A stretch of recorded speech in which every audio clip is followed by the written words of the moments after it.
Okay, so have you ever, found one of those crazy cheap flights online? You know, the kind where you're, practically booking a ticket before you even check if you need a visa? Uh-huh. Yeah. It's so exciting, you get caught up in the moment. But then reality hits that visa process. It can definitely throw a wrench in the works. Totally. For some, it's a minor thing. But for others, like those traveling on a Pakistani passport, it's a whole different story. So that's what we're diving into today. The unique challenges and also the triumphs of global travel for Pakistani passport holders. We'll be unpacking super interesting conversation from the Global Journeys podcast. That's a great episode. I listened to that one too. What really struck me was, how something like a passport can be such a gateway for some and a barrier for others. It's true. And the podcast guests did not hold back. They were describing the whole visa application process like it was this nerve-wracking experience, seriously, almost like studying for a major exam. Mountains of paperwork, agonizing wait times, that constant fear of rejection. Oh, absolutely. And, there are some deep-rooted reasons for that anxiety. A lot of it boils down to geopolitics, really, how global power dynamics and these relationships between countries actually play out. That has a huge impact on visa policies. Right. It's like this whole other layer of things we don't always think about. Exactly. And these policies, they're also shaped by historical context. And unfortunately, sometimes even just perceptions of risk, which, let's be honest, aren't always fair or accurate. And this is where it ties back to, you always talk about gaining different perspectives. Understanding these geopolitical and historical factors, well, it gives us a much clearer picture of why these challenges exist in the first place. It's like this whole hidden layer of complexity we don't often think about. And the podcast guests shared a story that really brought this home for me. They were talking about someone who got their visa application denied for insufficient ties to their home country. But get this person had a stable job, a family, even owned a house. How is that insufficient ties? Oh, wow. Yeah, that's a perfect example of where this whole idea of visa reciprocity comes into play. It's basically a diplomatic tool where countries are essentially saying, look, we'll make it easy for your citizens to come to our country if you do the same for ours. But it's not always applied fairly or even transparently. And this is where you see these imbalances emerging. For instance, if one country has historically had stricter visa policies, it can make it really hard for their citizens to travel freely, even if the current situation, doesn't really warrant it. It's almost like a domino effect stemming from those historical diplomatic relationships. So you're saying that past political relationships can actually impact how easy or difficult it is to travel today. That's wild. It can be a big factor, yeah. Huh. Makes you think, how often are those decisions really about risk versus, something else? It's a complex issue, for sure. And it's something to think about as we continue to explore the topic, because it wasn't just about vacations and things like that, right? Right. Sounds like the podcast wasn't just about vacations and leisure travel. Exactly. Global Journeys highlighted how these visa issues, they have a much wider impact. Think about students who dream of studying abroad, professionals who might miss out on important conferences because of this, even families who are separated by these bureaucratic hurdles. Wow. Yeah. It's about so much more than just going on vacation. Absolutely. It's about opportunities. It's about connections, things that are impacted when someone's mobility is limited. Which totally connects back to what you always say about aha moments. Yeah. Having this wider impact. Because yeah. We often think of travel as just vacations. But when you start to limit someone's mobility like that, it creates ripple effects. You see the impact on knowledge sharing, economic opportunities, personal relationships. It touches everything. There was this one story in the podcast that really stayed with me. It was about someone who couldn't go to their own sibling's wedding because of visa delays. Can you believe that? Oh, gosh. Yeah. That's tough. It really highlights, the real human cost of these restrictions. It goes way beyond just inconvenience. Right. It's easy to get caught up in the whole policy side of things. Yeah. But hearing these, personal stories really makes it hit home.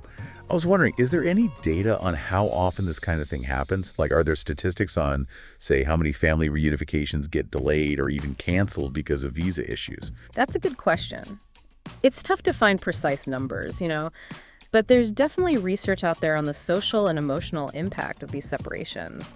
And studies have shown that when families are separated for a long time because of migration and visa hurdles, it can have these lasting consequences, especially for children, They end up missing those crucial years with their parents or siblings. Wow.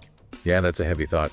It makes you realize this isn't just about missing vacations or anything. It's about families being kept apart. Exactly. It adds another layer to this whole conversation. But even with all these challenges, the podcast also highlighted the incredible resilience of Pakistani travelers. Oh, yeah.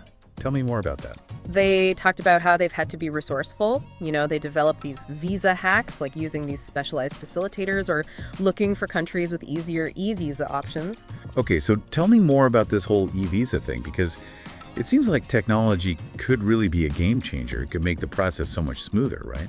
It definitely has the potential. I mean, e-visas streamline things by putting everything online, right? It cuts down on paperwork and often speeds up the process. However, and this is important, it's not a perfect solution because not everyone has equal access to technology or the resources to navigate these online systems. Right, of course. So while it's a step forward, it also kind of highlights this digital divide that's still very much present. That makes a lot of sense. It's like with any sort of technological advancement, right? There are some who benefit a lot more than others, kind of a double-edged sword. Precisely. But going back to that resourcefulness you mentioned, it is fascinating to see how, people adapt. They find these workarounds when they're faced with these systemic barriers. And we've seen this throughout history, right? Like, think about underground railroads or, those clandestine communication networks during wartime. People find a way. It's like that saying, necessity is the mother of invention.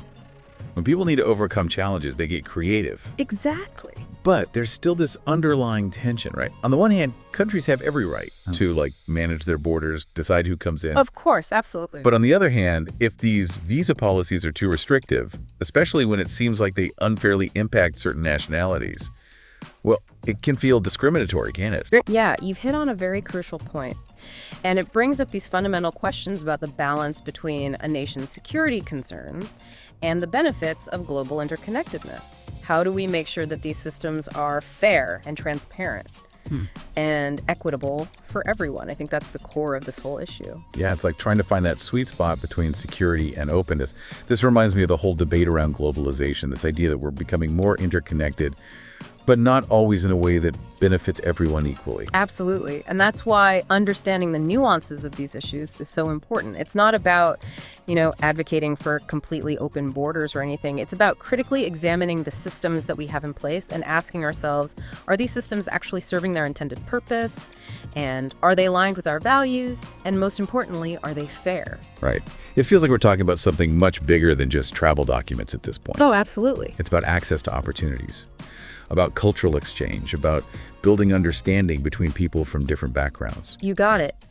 And by, shining a light on the experiences of those who are navigating these often invisible barriers, that's how we can start to dismantle them. That's how we create a more equitable and interconnected world. And those connections, those shared experiences, they can be so powerful. I remember when I was traveling in Southeast Asia a while back, I met this incredible group of people from all over the world. I mean, we probably never would have crossed paths otherwise.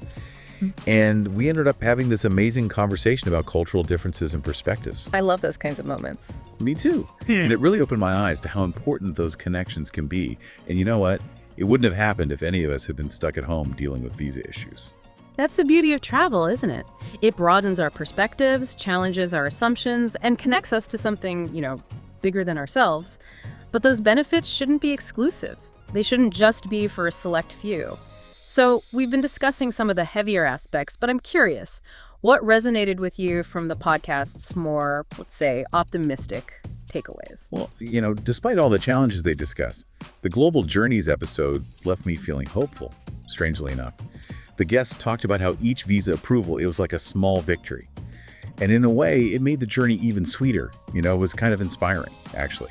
I can see that. It's about reframing the narrative, right? It's about choosing to focus on resilience and resourcefulness, and yes, even triumph in the face of adversity. It's like, okay, this is going to be harder for me, but I'm not giving up. Yeah, that's the spirit. And I'm going to experience this. That really stuck with me. It's a good reminder the journey itself is just as important as where you're going, maybe even more so. Totally. It's about the challenges, the lessons, the growth along the way. Couldn't agree more. It's like they say, a smooth sea never made a skilled sailor, right? Right. Okay, but before we wrap up, I want to leave everyone with something to think about, something that kind of builds on what we've been discussing today. We've been talking about, the Pakistani passport experience, but it makes you wonder, What other invisible barriers are out there, like around the world, stuff that people face? That's a really good question. And those barriers, they can be so many things. Discriminatory lending practices, lack of access to good education or healthcare. It could even be social stigmas, systemic biases that limit people, certain groups. It's true. Once you start to see these barriers, it's like Everywhere. they are everywhere. It's pretty eye-opening, honestly. Absolutely. But the good news is that people are talking about it more, and there are so many incredible people and organizations working so hard to create a more equitable and just world for everyone.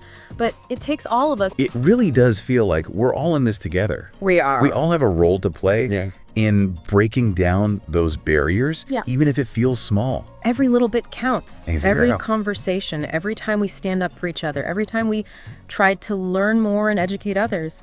It all contributes to a more just and interconnected world, recognizing our shared humanity. That's how we get there.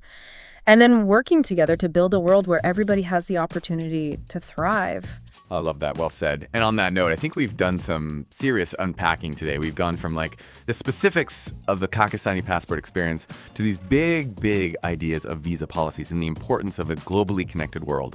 Hopefully, this deep dive has given you, our listeners, a lot to think about. Remember, travel might be about the destination, but it's also about the journey, those connections we make along the way. Thanks for joining us for another deep dive